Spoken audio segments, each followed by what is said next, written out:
आज हम बात करेंगे बंधनों की। कैसे हमारी लाइफ ट्रैप्ड हो जाती है, बंधनों से घिर जाती है।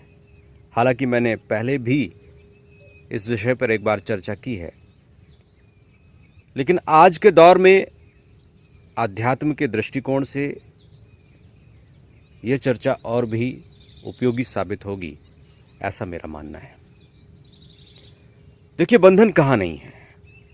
भौतिक स्तर पर भी अनेक प्रकार के बंधन हैं, शारीरिक स्तर पर भी अनेक प्रकार के बंधन हैं, मानसिक स्तर पर भी अनेक प्रकार के बंधन हैं और आध्यात्मिक स्तर पर भी अनेक प्रकार के बंधन हैं। तो हम सबको आपस में कनेक्ट करने की कोशिश करेंगे। भौतिक स्तर के बंधनों की हम बात करें तो कितने सारे बंधनों से हम घिरे होते हैं। हम जो करना चाहते हैं वो कर नहीं पाते। हम अपने जॉब को बदलना चाहते हैं, नहीं बदल पाते। हम अपनी आर्थिक स्थितियों को ठीक करना चाहते हैं, नहीं कर पाते। मानसिक स्तर पर देखिए, मानसिक स्तर पर कितने सारे बंधन खड़े हैं। कितने सारे रोग मानसिक स्तर पर हमें घेरे हुए हैं। अनेक प्रकार के डिसऑर्डर्स हमारी लाइफ को ट्रैप किए हुए हैं। किसी को फोबिया है, किसी को ओसीडी है, किसी को डिप्रेशन है, किसी को पैनिक डिसऑर्डर्स हैं, किसी को पर्सनैलिटी डिसऑर्डर्स हैं, कोई बाइपोलर है, कोई डिस्फोरिक डिसऑर्डर का शिकार है। अनेक प्रकार के डिसऑर्डर्स हैं जो मानसिक रूप से व्यक्ति को घेरे होते हैं। अब यदि मानसिक स्तर से आगे बढ़ें तो शारीरिक स्तर पर देखिए, कितने सारे बंधन समय के साथ खड़े हो जाते हैं। कितनी सारी बीमारियां हमारी ज़िंदगी में सामने आ जाती हैं जिनकी हम कल्पना भी नहीं करते, लेकिन वो बीमारियां भी बंधन का कारण बनती हैं। क्योंकि शरीर यदि ठीक नहीं है तो जीवन की गति आगे कैसे बढ़ेगी। जीवन की गति आगे तभी बढ़ेगी जब बेस मजबूत होगा। जिस वाहन पर हम सवार हैं वो वाहन सही ढंग से चलेगा। तो शारीरिक स्तर पर खड़े होने वाले विभिन्न प्रकार के अवरोध भी बंधन का कारण हो जाते हैं। अब आते हैं आध्यात्मिक स्तर पर। आध्यात्मिक स्तर पर न जाने कितने प्रकार के बंधन खड़े हो जाते हैं। हम आध्यात्मिक तरक्की कर ही नहीं पाते। क्यों नहीं कर पाते? क्योंकि हम कई प्रकार के वैचारिक बंधनों से बंध जाते हैं। कई प्रकार की धारणाएं हमें घेर लेती हैं, क्योंकि आध्यात्मिक और धार्मिक रूप से इतने प्रकार के विचार, मत, पंथ, संप्रदाय हैं कि हम कंफ्यूज हो जाते हैं कि हम करें तो करें क्या। और इसी वजह से दिक्कतें खड़ी हो जाती हैं, इसी वजह से परेशानी खड़ी हो जाती है। निश्चित रूप से बहुत सारे बंधन हैं, लेकिन इन बंधनों को तोड़ा भी जा सकता है। या समय रहते यदि हम सजग हो जाएं तो हम अपने आप को इन बंधनों से दूर रख सकते हैं, इन बंधनों से बच सकते हैं। इस ट्रैपिंग से, इस जाल से, इस मकड़ जाल से खुद को मुक्त रख सकते हैं।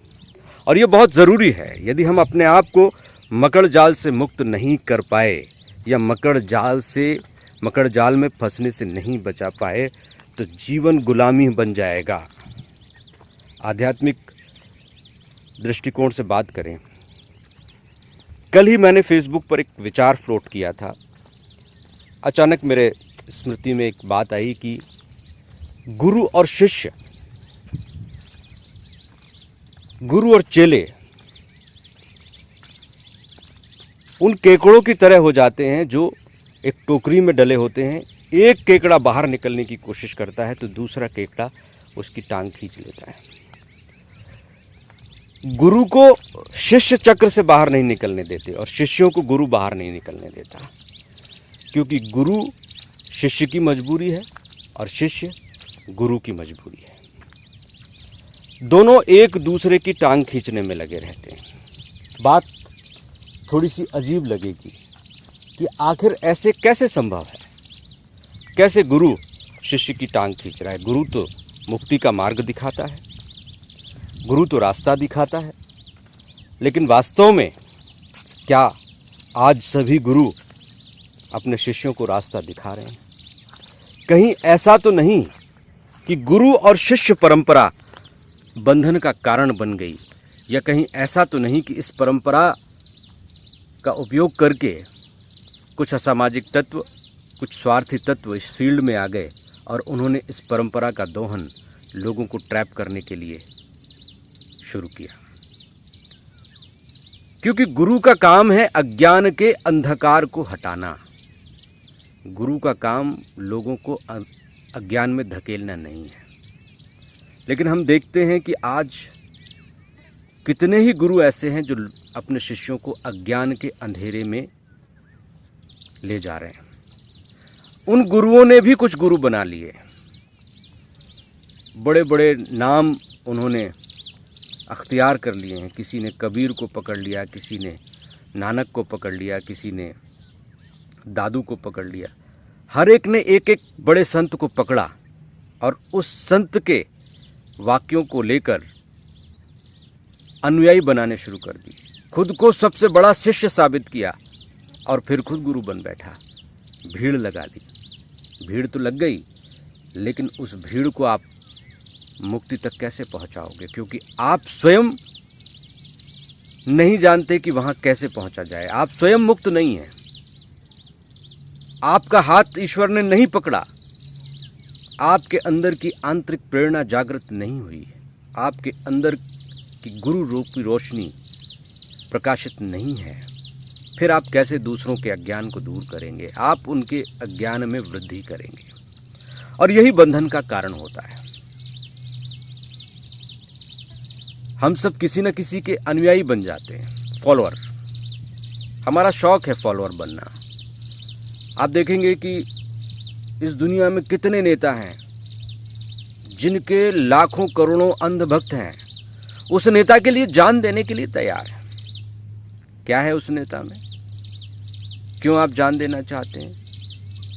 हमारे भारत में ही कई ऐसे नेता रहे हैं जो भ्रष्टाचार के आरोपों से घिरे रहे, जिनका आचरण सही नहीं था, लेकिन उनके करोड़ों समर्थक थे।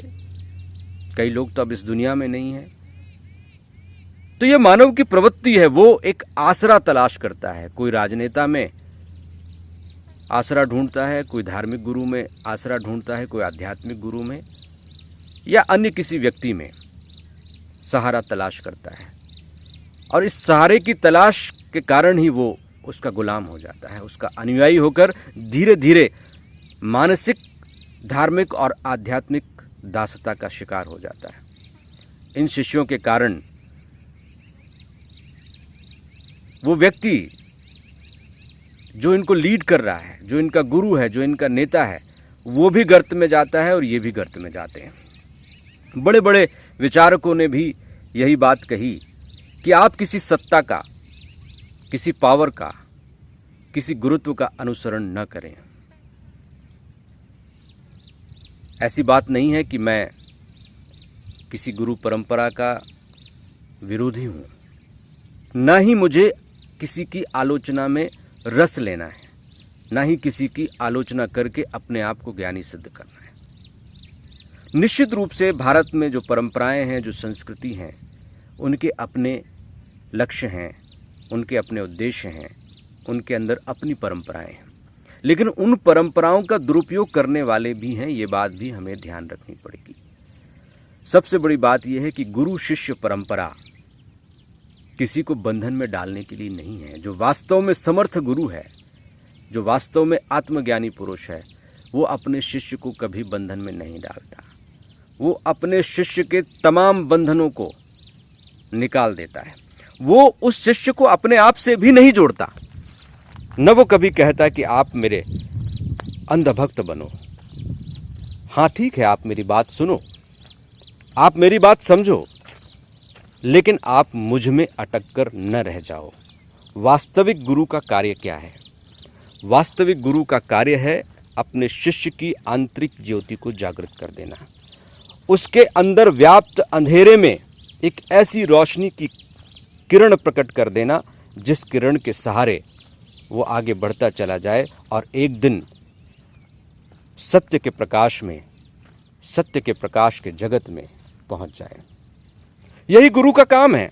गुरु का काम ये नहीं है कि वो शिष्य को अपने आप में अटका ले, अपनी महत्वाकांक्षाओं में, अपने उद्देश्यों की पूर्ति में लगा ले। आज क्या होता है कि गुरु अपने उद्देश्य बना लेते हैं, अपने मिशन तैयार कर लेते हैं। किसी को बड़ा मंदिर बनाना है, किसी को बड़ा ऑर्गेनाइजेशन खड़ा करना है, संस्था बनानी है, और वो शिष्य को स्वयं से जोड़कर उन उद्देश्यों की पूर्ति में लग जाता है, लग्जरी हासिल करने की कोशिश में जुट जाता है। तो वो भी फंसा उस लग्जरी में, उस व्यवस्था में, उस सिस्टम में, और उसने अपने शिष्य को भी फंसा लिया। शिष्य का उद्देश्य भी भटक गया और खुद का उद्देश्य भी भटक गया। होना यह चाहिए कि स्वयं भी वो इन चीजों से दूर रहे। यदि ईश्वर चाहता है तो व्यवस्थाएं स्वयं खड़ी हो जाएंगी। उसको खड़ी करने के लिए आयोजन की जरूरत नहीं है, आडंबर की जरूरत नहीं है। सीधी सी बात यह है कि शिष्य का काम है गुरु से आंतरिक ज्योति जागृत करवाए, गुरु के माध्यम से अपनी आंतरिक ज्योति जागृत करे, और उस ज्योति का सहारा लेकर, उस दिए को हाथ में रखकर उस अंधकार को चीरते हुए आगे बढ़े। शिष्य का यह काम नहीं है कि वो गुरु के शरीर में अटक जाए। शिष्य का यह काम भी नहीं है कि वो गुरु के उद्देश्यों में भटक जाए। लेकिन होता यही है। आप देखेंगे, जब मैं फेसबुक पे कोई पोस्ट लिखता हूँ, जनरली तो मैं फेसबुक पे बहुत कम होता हूँ, लेकिन कुछ गुरुओं के शिष्य कमेंट्स करने लगते हैं, किताबें शेयर करने लगते हैं, उस गुरु के प्रवचन शेयर करने लगते हैं, लड़ने लगते हैं, और ऐसा बहुत होता है। हमारे आध्यात्मिक मित्र जानते हैं कि ऐसे गुरुओं के शिष्य आत्मघाती शिष्य की तरह वो होते हैं। वो कुछ सुनना नहीं चाहते। जैसे एक आतंकवादी कुछ खास तरह के विचारों में टाइप्ड हो जाता है, ऐसे ही वो शिष्य टाइप्ड हो जाते हैं। वो इतने अंध समर्थक हो जाते हैं कि वो सुनना नहीं चाहते। ऐसे कई लोग मुझे फ़ोन भी लगाते हैं, उनसे चर्चा होती है, तो वो वास्तव में इसलिए फ़ोन नहीं लगाते कि उन्हें मुझसे कोई चर्चा करनी है, संवाद करना है, किसी विषय पर अपनी जिज्ञासा का समाधान करना है, बल्कि वो इसलिए फ़ोन लगाते हैं कि वो अपने गुरु की बात मुझ तक पहुंचा सकें। वो मुझे बताने की कोशिश करते हैं कि नहीं, आप इनसे जुड़िए, इनको बहुत ज्ञान है, ये आत्मज्ञानी हैं, भले ही वो जेल में पड़े हों। तो ये विडंबना ही है कि हम कैसे कूप मंडूक बनकर एक कुएं में पड़े हुए हैं। सत्य को हम देखना नहीं चाहते, सत्य को हम प्राप्त नहीं करना चाहते। तो इसी को तो ट्रैपिंग कहते हैं, इसको मानसिक ट्रैपिंग कहते हैं। इस मानसिक ट्रैपिंग से अपने आप को मुक्त करना पड़ेगा, और जब तक इस ट्रैपिंग से आप मुक्त नहीं होंगे, तब तक आप स्वतंत्र नहीं हो पाएंगे। स्वतंत्रता बहुत आवश्यक है जीवन में। स्वतंत्रता के बिना जीवन का प्रवाह सहज रूप से नहीं हो सकता। जीवन का प्रवाह बाधित होता रहेगा। अनेक तरह की व्याधियां ट्रैपिंग की वजह से ही होती है। जैसे मैंने भौतिक स्तर पर, सांसारिक स्तर पर एक वीडियो में बात की थी कि कैसे हमारी तरक्की में हमारी मानसिक गुलामी ही बाधा खड़ी करती है। हम सोच लेते हैं, हम एक दायरा बना लेते हैं, और फिर कंफर्ट जोन में आकर कदम उठाते ही नहीं। जब हम कदम नहीं उठाएंगे तो आगे कैसे बढ़ेंगे? हमने अपने दायरे खुद तय कर रखे हैं। सुख और दुख हमारी सोच के सापेक्ष हैं। कुछ लोग ऐसे हैं जो हर परिस्थिति में खुद को सुखी महसूस करते हैं, और कुछ लोगों ने इस तरह की मानसिक धारणाएं बना रखी हैं कि वो जो भी होगा उसमें दुखी होंगे, रोते रहेंगे, पीटते रहेंगे, सर पटकते रहेंगे, अपने आप को अनेक तरह के विकारों से, कठिनाइयों से, विपरीत परिस्थितियों से घिरा हुआ महसूस करेंगे। अब इसको क्या कहा जाए, इसका क्या इलाज किया जाए? आपके पास अच्छा शरीर है, अच्छा मन है, अच्छा मस्तिष्क है, भोजन है, पानी है, सब कुछ है, उसके बाद भी आपने आर्टिफिशियल ढंग से अपनी मानसिक बेड़ियों के कारण दुख खड़े कर रखे हैं। उन दुखों में आप मज़ा ले रहे हैं। तो इसका इलाज कैसे किया जा सकता है?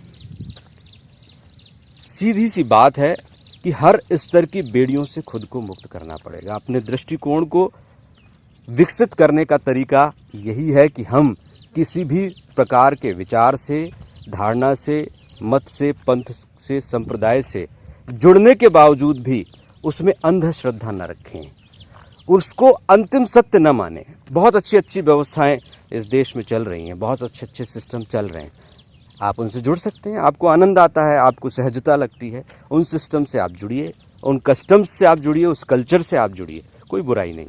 लेकिन इसके बावजूद भी आप स्वयं को मानसिक रूप से गुलाम होने से बचाइए। किसी भी सिस्टम में जुड़ने का अर्थ ये नहीं है कि उस सिस्टम के लिए आप अपना पूरा जीवन समर्पित कर दें। किसी दूसरे के उद्देश्य के लिए अपने जीवन को कुर्बान कर देना ये कोई बुद्धिमत्तापूर्ण काम नहीं है। किसी ने कोई उद्देश्य बना लिया कि मैंने एक बहुत बड़ा आश्रम खड़ा करना है, आप लग गए उस आश्रम को खड़ा करवाने में, आपकी पूरी ज़िंदगी निकल जाती है। ऐसे अनेक आश्रम खड़े हो गए, ऐसे अनेक संस्थान खड़े हो गए, अनेक NGO, अनेक व्यवस्थाएं खड़ी हो गई। क्या हुआ उनका? 50-50 हज़ार करोड़ रुपए के संस्थान खड़े हुए। मैंने सुना कि एक सत्य साईं बाबा हैं जो अब इस दुनिया में नहीं है, लेकिन उनका एक बहुत बड़ा सिस्टम क्रिएट हो गया। हजारों लाखों लोगों ने उसमें अपनी जिंदगी लगा दी, लेकिन वो स्वयं कहां पहुंचे? तो यहां व्यक्ति को थोड़ा स्वार्थी होना पड़ेगा। उसे अपने आप को किसी भी तरह के बंधन से मुक्त रखते हुए आगे बढ़ना पड़ेगा, अपना दृष्टिकोण विकसित करना पड़ेगा, किसी का अनुयायी बनने से बचाना पड़ेगा। आप मेरी बात सुन रहे हैं, लेकिन आप मेरे शिष्य मत बनिए, आप मेरे अनुयायी मत बनिए। मेरी बात सुनिए, मेरी बातों को समझने की कोशिश कीजिए। और भी लोग हैं जिनके वीडियोस आपको सुनने को मिलेंगे, उनको भी सुनिए, लेकिन अपने सत्य का निर्धारण आप स्वयं कीजिए। और परम सत्य तक पहुंचने का एकमात्र मार्ग ये है कि आप सभी तरह की बेड़ियों से मुक्त हो जाएं, सभी तरह के बंधनों से मुक्त हो जाएं। जो पर्दे हमने अपने ऊपर ओढ़ रखे हैं, जो पर्दे हमने अपने और परमात्मा के बीच में खड़े कर रखे हैं, उन पर्दों को गिराने से ही सत्य का सामना होता है, उसी से सत्य जानने को मिलता है। परमात्मा हमसे दूर नहीं है, सबसे करीब यदि कोई है तो वो नित्य परमात्मा ही है। दूरी क्या है? दूरी हमारे विचार हैं, हमारी धारणाएं हैं, हमारा ज्ञान है। ऐसी ऐसी बातें लोगों ने बना रखी हैं जिनका कोई तार्किक समाधान नहीं है, जिनका कोई तार्किक अर्थ नहीं है, लेकिन फिर भी वो उसमें बंधे हुए हैं। कोई ब्रह्मचर्य में बंधा हुआ है, कोई किसी कस्टम में बंधा हुआ है, कोई किसी सिस्टम में बंधा हुआ है, कोई किसी मंत्र में बंधा हुआ है, कोई किसी यंत्र में, कोई किसी तंत्र में। और बाद में फिर यही लोग कहते हैं कि हमें कुछ हासिल नहीं हुआ। आप राम की मूर्ति से तो बंध गए, लेकिन आपने उस मूर्ति के पीछे मौजूद राम रूपी परमात्मा से खुद को कहां कनेक्ट किया? आप किसी शारीरिक गुरु से तो जुड़ गए, लेकिन उस शारीरिक गुरु के अंदर मौजूद आत्मा से आपने कहां कनेक्शन स्थापित किया? आप बुद्ध से जुड़े, लेकिन आप बुद्ध के शरीर से जुड़े। आप बुद्ध से आकर्षित हुए, लेकिन आप बुद्ध के स्वरूप से आकर्षित हुए, उसके चेहरे से, मोहरे से आकर्षित हुए, उसके नाम और रूप से, उसकी महिमा से आकर्षित हुए, लेकिन उस बुद्ध के सत्य से कहां आप आकर्षित हुए? आप कृष्ण से आकर्षित हुए, लेकिन कृष्ण के रूप रंग से आकर्षित हुए, कृष्ण के मूल स्वभाव से, जो परमात्मिक स्वभाव है, उससे आप कहां जुड़े? कुछ लोग कहते हैं कि आपने ये कहा कि आप शिष्य मत बनिए, आप गुरु मत बनिए, तो क्या सारी व्यवस्थाएं मिथ्या हैं, आडंबर हैं? देखिए, मैं ये नहीं कहता कि सब कुछ आडंबर है। हम किसी भी व्यक्ति के प्रति हेय दृष्टि न रखें। सब अपने अपने अनुसार, अपनी दृष्टि के अनुसार अपनी सृष्टि निर्मित करते हैं। कोई बिजनेसमैन बन जाता है, कोई गुरु बन जाता है, कोई शिष्य बन जाता है, कोई समाज सेवी बन जाता है। सबकी अपनी अपनी दृष्टि है। इसका मतलब ये नहीं है कि वो हेय है, वो उपेक्षित है। सबका अपना दृष्टिकोण है, अपनी समझ है, उसके अनुसार उसने अपना संसार निर्मित कर रखा है। लेकिन जो सत्य अन्वेषी है वो किसी के व्यक्तिगत संसार में उलझता नहीं है, क्योंकि वो संसार एक जाल है। और जो वास्तव में अपने शिष्यों को बाहर ले जाना चाहता है, ऊपर उठाना चाहता है, वो ऐसे संसार में उलझाता भी नहीं है। हमने देखा कि इस दुनिया में पिछली कई सदियों में कितने महान उन्मुक्त, मुक्त, शुद्ध बुद्ध महापुरुष हुए, लेकिन उनका दोहराव कोई नहीं कर पाया। दूसरा कोई उनके करीब नहीं पहुंच पाया। बुद्ध के करोड़ों शिष्य हुए, लेकिन कोई बुद्ध नहीं बन पाया। ओशो के करोड़ों शिष्य हुए, लेकिन कोई ओशो नहीं बन पाया। महावीर के करोड़ों शिष्य हुए, लेकिन कोई महावीर नहीं बन पाया। क्यों नहीं बन पाया? क्या वजह रही? इसके बारे में अन्वेषण करना पड़ेगा।